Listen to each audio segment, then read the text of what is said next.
여러분, 딱 3개월 만에 중국어를 마스터할 수 있다면 믿으시겠어요? 얼렁뚱땅 중국어라는 좀 특이한 이름의 책이 있는데요. 이게 특히 나이가 좀 있으신 분들, 이제 와서 무슨 외국어야 하고 망설이시는 분들을 위한 아주 특별한 비법을 알려준다고 합니다. 혹시, 언어 배우는 건 다 때가 있지, 젊을 때나 하는 거지, 이렇게 생각하고 계신가요? 아마 많은 분들이 공감하실 텐데요. 오늘 우리가 들여다볼 이 책은 바로 그 생각, 그 고정관념에 아주 제대로 도전장을 내밉니다. 심지어 이 책의 저자는요, 이렇게까지 말해요. 한국인은 세상에서 중국어를 가장 쉽게 배울 수 있는 인간이다. 와, 정말 대단한 자신감 아닌가요? 도대체 무슨 근거로 이렇게까지 확신하는 건지 지금부터 한번 제대로 파헤쳐 보겠습니다. 자, 첫 번째로 살펴볼 건 배움의 나이 제한에 대한 이야기입니다. 저자가 어떤 문제에 집중했는지부터 한번 보죠. 그러니까 저자가 딱 짚어내는 문제가 바로 이거예요. 특히 50세가 넘어가면 내가 이 나이에 새로운 걸? 그것도 외국어를 배울 수 있을까? 하는 생각도 들고 솔직히 몇 년씩 붙잡고 있을 시간적 여유도 없잖아요. 바로 그 현실적인 어려움에 주목한 거죠. 그럼 이 시간의 한계를 어떻게 극복하느냐? 바로 여기서 저자의 3개월의 약속이 나옵니다. 저자는 책에서 이렇게 묻습니다. 그까지 중국어를 배우는데 몇 년이라는 시간을 허비할 필요가 있겠는가? 이 한 문장에서 저자의 자신감이 확 느껴지지 않나요? 기존 방식과는 뭔가 달라도 확실히 다르다는 걸 보여주는 거죠. 그래서 저자가 약속하는 시간이 얼마냐? 바로 딱 3개월입니다. 자신의 방법대로만 하면 약 120시간, 그러니까 3개월이면 중국어의 기본 뼈대를 확실하게 잡을 수 있다고 아주 자신 있게 말합니다. 아니, 어떻게 3개월 만에 그게 가능할까요? 그 기밀은 바로 학습 순서를 완전히 뒤집는 데 있습니다. 바로 단어보다 문법 먼저입니다. 자, 저자는 학습법을 크게 두 가지로 나눠요. 왼쪽의 학습법 A는 아이들이 언어 배우는 방식이죠. 단어 하나하나 배우다 보면 어느새 규칙, 즉 문법을 자연스럽게 터득하는 거예요. 그런데 오른쪽의 학습법 B는 우리 같은 성인, 특히 50세 이상을 위한 방법입니다. 이건 정반대예요. 먼저 큰 그림, 그러니까 문법이라는 전체적인 틀을 딱 배우고 나서 그 안에 단어라는 살을 채워 넣는 거죠. 일반적인 규칙에서 특수한 단어로 가는 접근법입니다. 이 차이를 나무에 비유하면 이해가 정말 쉬워요. 기존 방식, 즉 학습법 A는 나뭇잎을 하나하나 다 따보면서 이게 나무구나 하고 이해하는 거랑 비슷해요. 근데 저자의 방식, 학습법 B는 뭐냐? 일단 나무의 기둥과 큰 가지들부터 파악하는 거예요.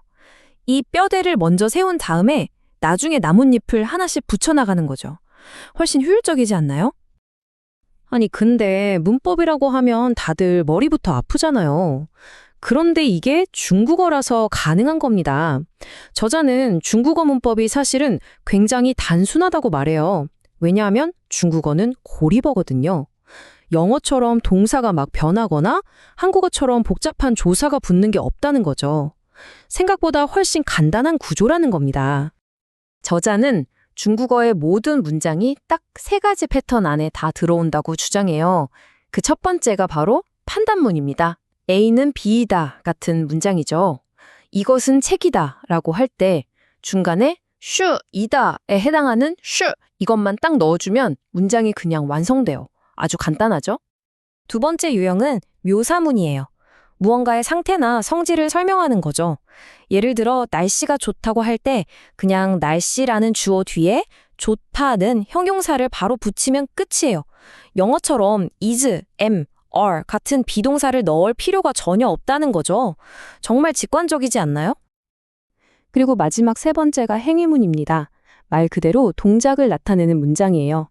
나는 밥을 먹는다. 처럼 주어, 동사, 목적어 순서대로 단어만 착착 놓으면 문장이 만들어져요. 저자는 중국어의 그 어떤 복잡한 문장도 결국 이 3가지 기본 뼈대 중 하나에 속한다고 강조합니다. 이 3가지만 알면 기본은 끝낸다는 거죠. 자, 그런데 이 방법이 왜 유독 우리 한국인에게 더 효과적일까요? 바로 여기에 우리만의 숨겨진 초능력이 있습니다. 여러분, 우리말 어휘의 약 60%가 한자어라는 거 알고 계셨나요? 바로 이게 핵심입니다. 우리는 중국어를 배울 때 전혀 제로 베이스에서 시작하는 게 아니라는 거예요. 이미 엄청난 양의 어휘를 머릿속에 가지고 시작하는 거나 마찬가지인 거죠. 그래서 이 책이 뭘 하냐면 우리가 이미 알고 있는 그 한자음을 현대 중국어 발음으로 쉽게 바꿀 수 있는 7가지 비결을 알려줍니다. 예를 들면 이런 거예요.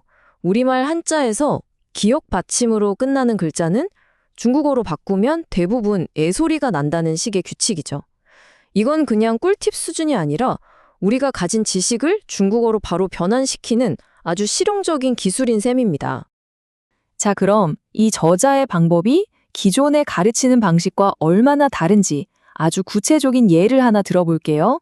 바로 안녕하세요라는 인사말입니다. 바로 이 문장이죠. 니하오마? 우리 중국어 처음 배울 때 거의 무조건 배우는 표현이잖아요. 그런데 말이죠. 우리가 교과서 첫 장에서 달달 외웠던 이 인사말에 사실은 문제가 좀 있다면 어떨 것 같으세요? 저자가 아주 날카롭게 지적하는 부분입니다. 저자가 지적하는 문제가 4가지나 돼요. 첫째, 진짜 중국 사람들은 니아오마라고 거의 안 물어봐요. 그냥 니아오라고 하죠. 둘째, 니아오는 안녕하세요 하고 묻는 질문이라기보단 안녕하시죠? 같은 느낌의 서술문이나 감탄문에 더 가깝다는 거예요. 셋째, 발음 문제인데요. 우리가 아오라고 배우는 아오 발음, 사실은 아우에 가깝게 해야 훨씬 자연스럽습니다. 그리고 마지막으로 이게 제일 중요한데, 아니 문장 구조도 모르는데 이런 표현부터 무작정 외우게 하는 게 과연 맞는 방법이냐는 거죠. 바로 이런 부분에서 저자의 실용적인 접근 방식이 빛을 발하는 겁니다. 결국 오늘 이야기의 핵심은 이겁니다. 언어학습의 정답은 없다는 거예요. 모두에게 맞는 만능 열쇠 같은 건 없고요. 배우는 사람의 나이나 이미 가지고 있는 지식 같은 배경에 딱 맞는 방법을 찾을 때 훨씬 더 빠르고 효과적일 수 있다는 거죠. 자, 오늘 우리는 중국어 학습법 하나를 가지고 우리가 당연하다고 생각했던 표준적인 방식에 한번 의문을 던져봤습니다. 만약 늘 해오던 방식이 최고의 방법이 아니라면 어쩌면 우리가 배우고 있는 다른 것들 중에도 뭔가 잘못된 게 있지 않을까요? 이 질문을 한번 곱씹어 보시면서 여러분의 학습에 새로운 영감을 얻어가셨으면 좋겠습니다.